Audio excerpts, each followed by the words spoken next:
caros cursistas, bem-vindos à disciplina eletiva de Filosofia Contemporânea 2. O objetivo do nosso curso é realizar um estudo introdutório sobre a filosofia do filósofo francês Henri Bergson. E isso nós vamos fazer a partir de dois de seus conceitos fundamentais, a saber, a duração e a intuição. Conceitos ou noções, como nós veremos, que não podem ser concebidos um dissociado do outro. Através desses conceitos, nós também buscaremos, ao final, mostrar como se articulam, na obra bergsoniana, as relações entre ciência e metafísica. O nosso curso, como de costume, será dividido em 4 unidades. Na unidade 1 e 2, nós abordaremos os aspectos da duração. Na unidade 1, a duração como experiência psicológica, ou seja, como mudança. Ainda na unidade 1, a duração como experiência física, ou seja, a duração como movimento. Na unidade 2, nós continuaremos com outros aspectos da duração, ou seja, a duração enquanto memória, a duração como evolução criadora, a duração enquanto realidade substancial. Na unidade 3, nós começaremos a abordar o conceito de intuição enquanto método filosófico. Na unidade 3, ela está dividida em 2 subitens, quais sejam a precisão em filosofia e os falsos problemas, segundo Bergson. E, por fim, na unidade 4, nós abordaremos as relações entre ciência e metafísica, abordando, ao mesmo tempo, as relações problemáticas entre inteligência e intuição. Antes de entrar propriamente no nosso tema ou no nosso conceito de duração, eu acho que é conveniente a gente abordar, como vocês vão poder acompanhar no guia, alguns dados biográficos do Bergson. Isso porque, para se entender, pelo menos num sentido histórico, em que medida se pôde ou se pode falar de um bergsonismo enquanto um movimento cultural e não simplesmente enquanto uma filosofia. O Bergson é francês, nasce em 1859, de uma família de origem judia, né? Inicia, como todos os franceses, a sua vida estudantil no Liceu Bonaparte, que, como vocês sabem, corresponderia ao nosso ensino médio. E logo em 1877, portanto, com 18 anos, o Bergson desponta como um aluno brilhante em matemática, né? E um professor seu de matemática, entusiasmado, né, e admirado por essa facilidade ou esse talento matemático do Bergson, publicou num artigo especializado uma solução dada pelo Bergson a um problema clássico de Pascal, né? E, para desgosto desse professor, o Bergson abandona, nessa idade, a sua carreira de matemático para se ingressar na École Normale e se consagrar à filosofia, né? As palavras do seu professor de matemática se tornaram célebres, né? Eu cito, ele diz para o Bergson: você poderia ter sido um matemático, você será apenas um filósofo, né? Então, a partir de 1878, o Bergson ingressa na École Normale. Em 1888, ele defende as suas 2 teses, Ensaio sobre os dados imediatos da consciência, que será publicado um ano mais tarde, e Quid Aristoteles de loco sincerity, a teoria aristotélica de lugar, tese latina, como era de costume naquela época. Em 1903, Bergson publica, numa importante revista de filosofia, a Revue de Métaphysique et de Morale, Revista de Metafísica e de Moral, um artigo manifesto intitulado Introdução à Metafísica. E é a partir desse artigo que será dado o início ao bergsonismo como um verdadeiro movimento cultural.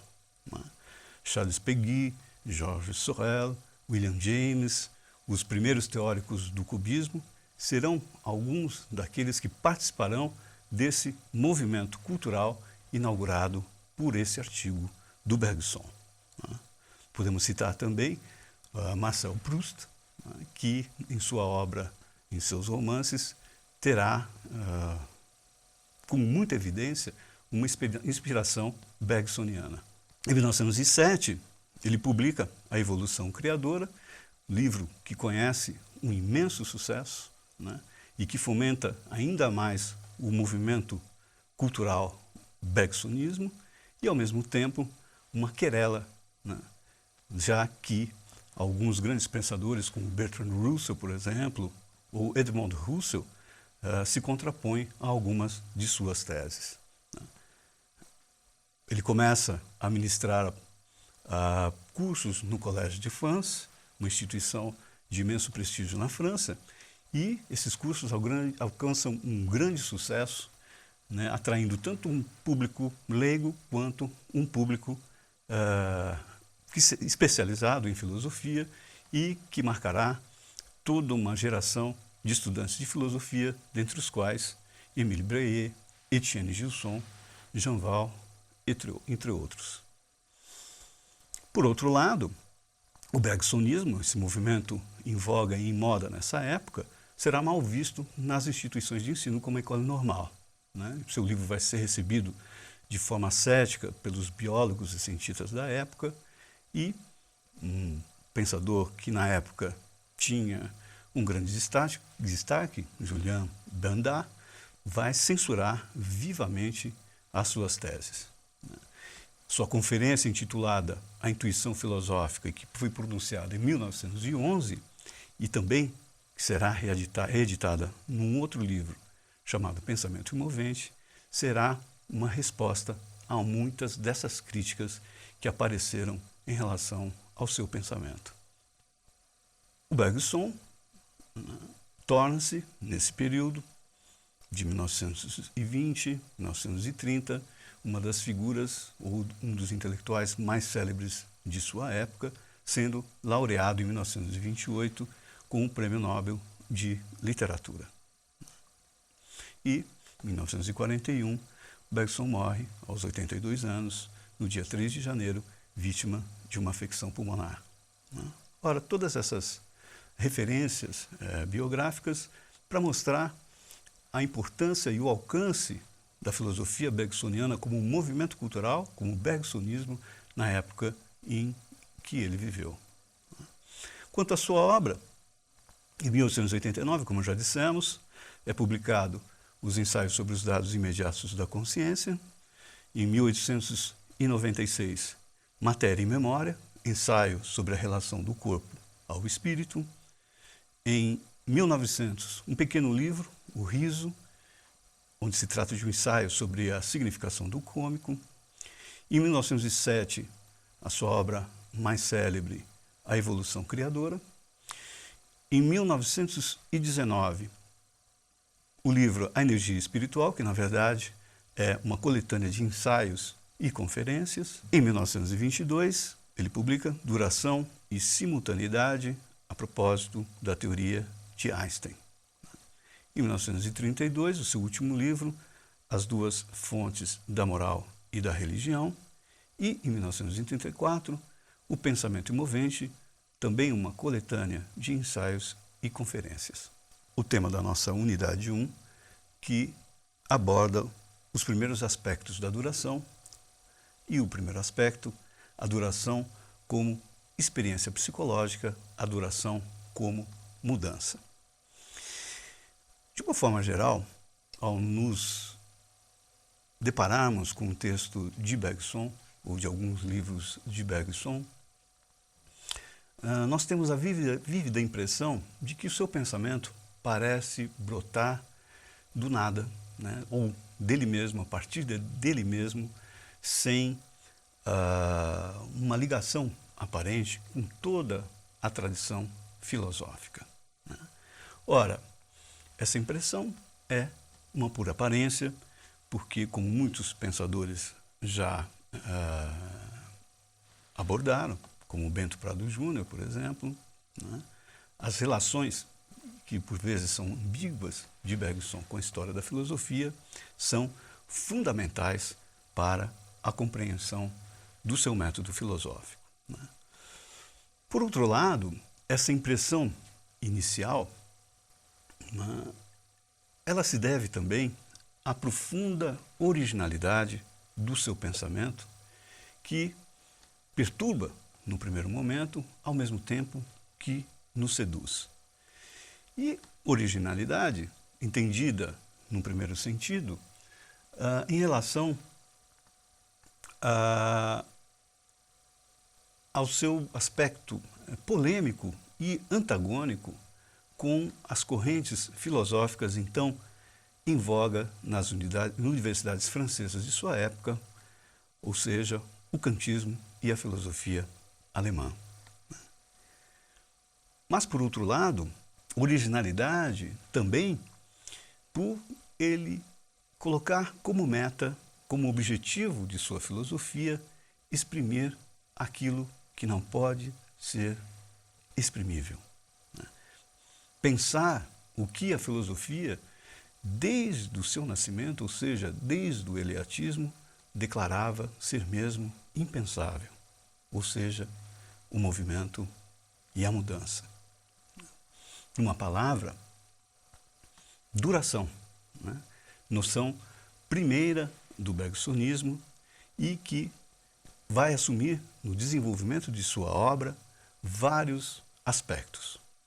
E, no limite, a duração será identificada por Bergson com a própria substância da realidade.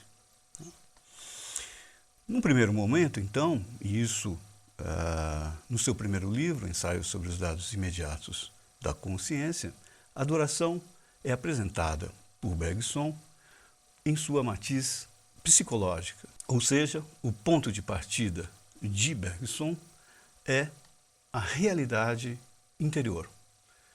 Ele parte do princípio de que se nos é difícil e problemático o conhecimento das coisas exteriores, pelo menos existe alguma coisa que nos seja mais familiar e que, portanto, seria muito mais fácil de ser aprendida, de ser conhecida, ou seja, nós mesmos, enquanto realidade psicológica. E é esse o ponto de partida do Bergson no seu livro Ensaios sobre os Dados Imediatos da Consciência. Ou seja, ele vai partir de um exame de nosso próprio eu, da nossa própria realidade psicológica. E o que ele diz? Nesse primeiro contato ou nessa primeira verificação da nossa realidade interior, do nosso eu, nós verificamos, diz o Bergson, que a nossa existência psicológica interior ela é constituída por diversos estados de alma que se sucedem.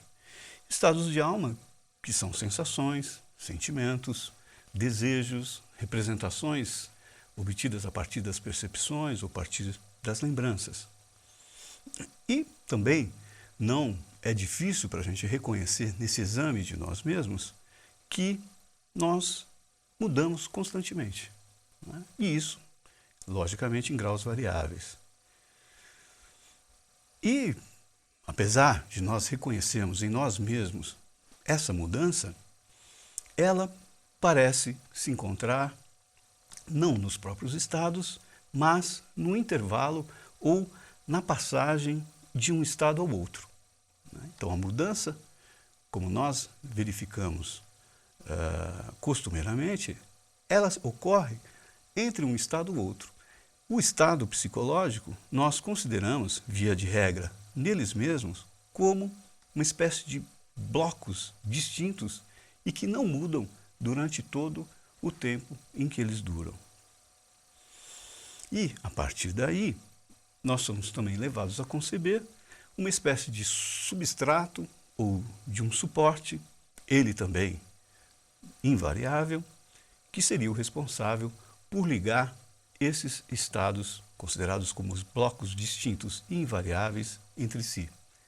E esse fio, né, ou essa ligação desses estados, nós costumamos chamar de eu.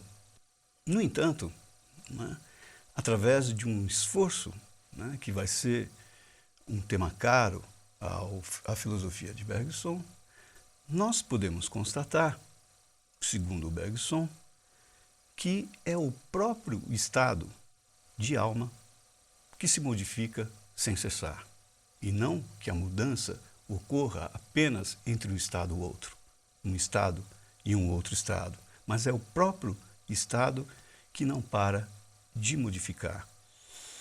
Pois, diz o Bergson, se os nossos estados de alma parassem de se modificar, ou se eles fossem considerados como nós consideramos, como blocos indistintos que não mudam, eles simplesmente parariam de durar. Mesmo no caso, digamos, mais favorável, ou seja, suponhamos que nós percebemos um objeto externo, imóvel, né? E ainda que ele permaneça o mesmo, e o ponto de vista segundo o qual eu o percebo não variar, a visão que agora eu tenho desse objeto já é diferente daquela que acabamos de ter, pois essa percepção atual é já, no mínimo, um átimo de segundo mais velha.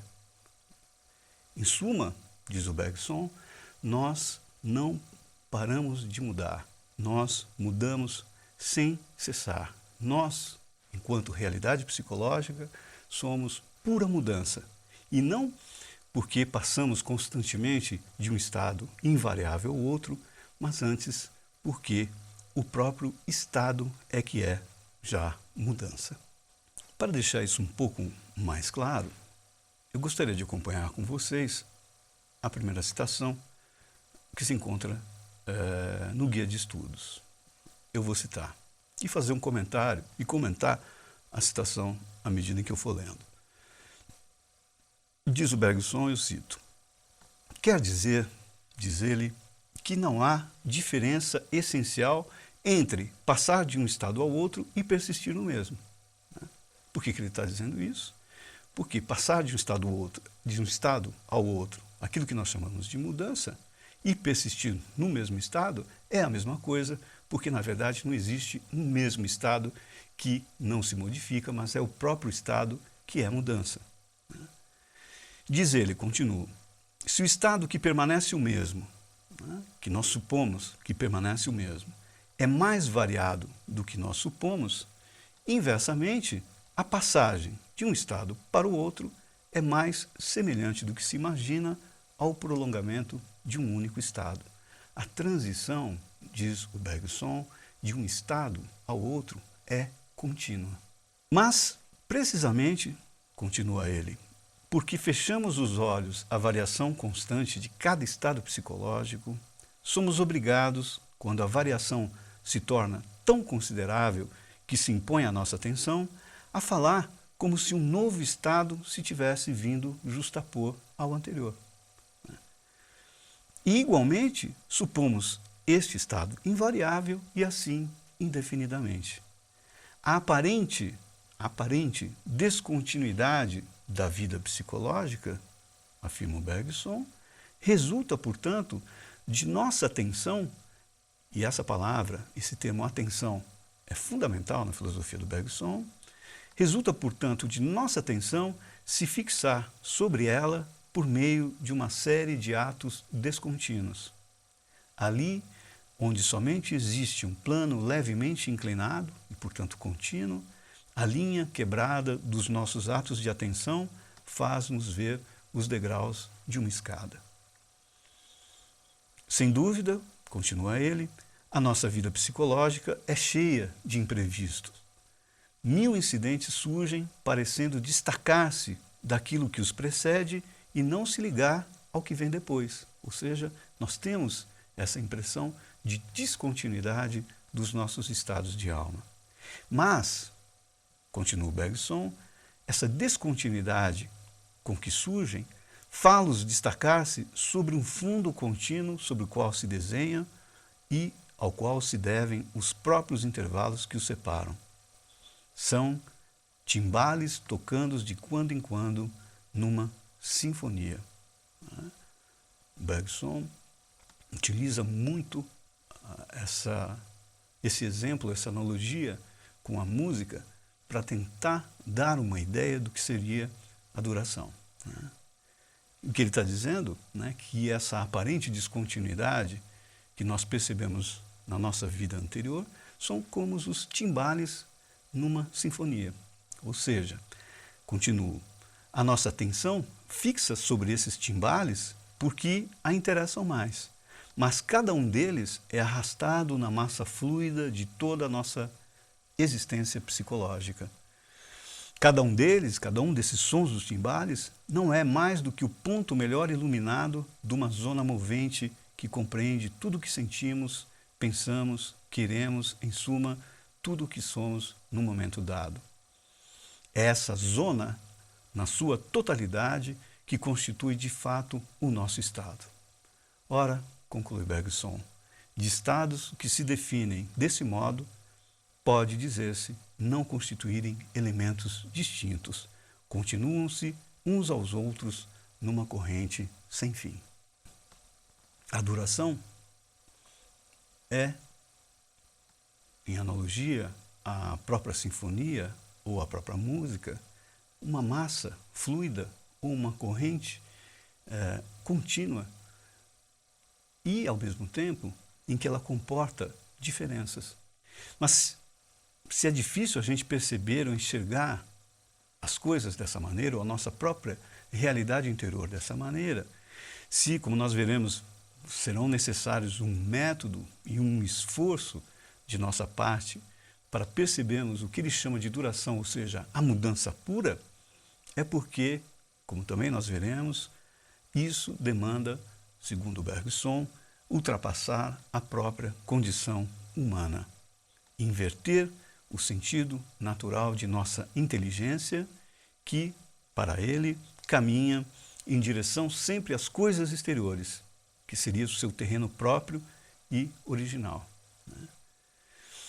E a dificuldade, diz o Bergson, para a gente aprender o que ele está dizendo como sendo a duração, se vê ainda aumentada na medida em que a nossa própria linguagem, diz ele, foi constituída em consonância aos nossos hábitos mentais, visando não a especulação filosófica, mas as ações mais úteis à vida. Desse modo, procurar descrever, diz o Bergson, o que constitui a nossa vida interior ou nossa realidade psicológica é buscar exprimir aquilo que se furta a qualquer expressão. Essa nossa vida interior, tal como Bergson a concebe, seria uma espécie de multiplicidade de estados, heterogêneos entre si, diferentes entre si, mas que ao mesmo tempo não são descontínuos, ou seja, eles se interpenetram e se prolongam uns nos outros. Ora, dessa dificuldade de se exprimir o que seria a duração, enquanto movimento puro, surge um dos primeiros métodos, digamos assim, de Bergson, que é o constante uso de analogias e de metáforas, ou de imagens. Todas elas ainda insuficientes e inadequadas, para se ter uma ideia completa do que seja a duração. Então, como vocês vão poder acompanhar no seu guia de estudos, o Bergson utiliza de uma série de metáforas e de analogias para tentar se aproximar dessa ideia de duração, todas elas ainda inadequadas e incompletas para dar uma noção exata do que seria a duração, mas, diz ele, quanto mais metáforas, quanto mais analogias, nós poderemos, paulatinamente, nos colocar numa disposição que nos possibilite aprendê-la, né? Portanto, a vida psicológica, enquanto duração, é, para o Bergson, uma espécie singular de heterogeneidade, porque essa pluralidade de estados ou de devires é, ao mesmo tempo, uma unidade sem descontinuidade. Daí, a dificuldade de se pensar a identidade de uma determinada personalidade ou de um eu entendido como um fluxo contínuo que muda sem cessar, que é pura mudança de qualidades e que, ao mesmo tempo, não comporta nenhuma solução de continuidade. É nesse contexto, como vocês podem acompanhar no guia de estudos, e que aparecerá a questão da liberdade colocada pelo Bergson. Passemos agora ao segundo aspecto da adoração. A adoração como experiência física, ou seja, a adoração como um movimento, né? O Bergson afirma que a metafísica, tal como o pensamento ocidental entende, data do dia em que o filósofo Zenão de Eleia assinalou as contradições inerentes ao movimento e à mudança. Como vocês todos sabem, é Zenão de Eleia que formula os famosos paradoxos sobre a mudança e sobre o movimento, né? Vamos relembrar, né, alguns desses paradoxos, ou pelo menos dois deles, né? Segundo o que se convencionou chamar de paradoxo da dicotomia ou paradoxo do estádio, né, um corredor que pretendesse atravessar um estádio percorrendo uma distância, por exemplo, de 100 metros, jamais o conseguiria, diz o Zenão, pois, para alcançar os 100 metros, ele primeiro deveria passar pela metade dessa distância, ou seja, os 50 metros. Mas antes de passar pela metade dessa distância, ele teria que passar pela metade dessa metade, ou seja, os 25 metros. Mas antes ainda dos 25 metros, pela metade dessa metade, e assim sucessivamente ao infinito. Logo, diz o Zenão, o corredor nunca chegaria ao seu destino, pois teria que percorrer uma infinidade de metades e, portanto, teria que despender um tempo infinito para percorrer uma distância finita. E nesse mesmo espírito, né, o Zenão formula o seu segundo paradoxo, o seu paradoxo mais célebre, mais famoso, que é o paradoxo conhecido como paradoxo de Aquiles, né, e que é enunciado da seguinte maneira. Aquiles aposta uma corrida com uma tartaruga, né, e essa tartaruga, como nós sabemos, né, pela sua lentidão, se concede a essa tartaruga que ela se inicie 10 metros à frente de Aquiles. Ora, dada a partida, no momento em que Aquiles alcança essa distância que o separa da tartaruga, a tartaruga terá andado uma distância a mais. E quando Aquiles atinge essa distância a mais que a tartaruga já andou, a tartaruga terá andado um pouco a mais. E assim sucessivamente até o infinito. Aquiles, portanto, jamais alcançará a tartaruga. Ora, o Bergson vai denunciar nesses paradoxos do Zenão justamente uma confusão entre duas ordens de coisas bastante distintas, né? Entre o verdadeiro movimento, diz ele, que só se faz enquanto se faz, e a reflexão sobre o movimento já feito. Entre um ato simples e indivisível e o espaço percorrido infinitamente divisível. Entre a mobilidade pura e a sua tradução em símbolos imóveis. Entre o tempo real, ou a duração, e a sua representação espacial através da sucessão de instantes que não duram, né? o que o Bergson está dizendo e denunciando é que nos paradoxos de Zenão, a questão não é o movimento puro, e sim a representação de um movimento já feito e encarado como uma trajetória. Diz o Bergson, é a trajetória, ou seja, um movimento já efetuado que é infinitamente divisível, né? O movimento puro, ou seja, o movimento que se faz, esse movimento, para o Bergson, é indivisível. Não vai ser difícil perceber que tudo aquilo que o Bergson diz, ou está dizendo do movimento, segundo a sua crítica ou a sua análise dos paradoxos do Zenão, aplica-se igualmente à mudança, né?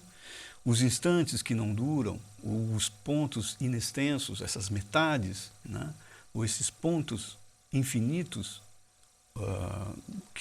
que aparecem na divisão da trajetória, são como os estados invariáveis da nossa realidade interior, né?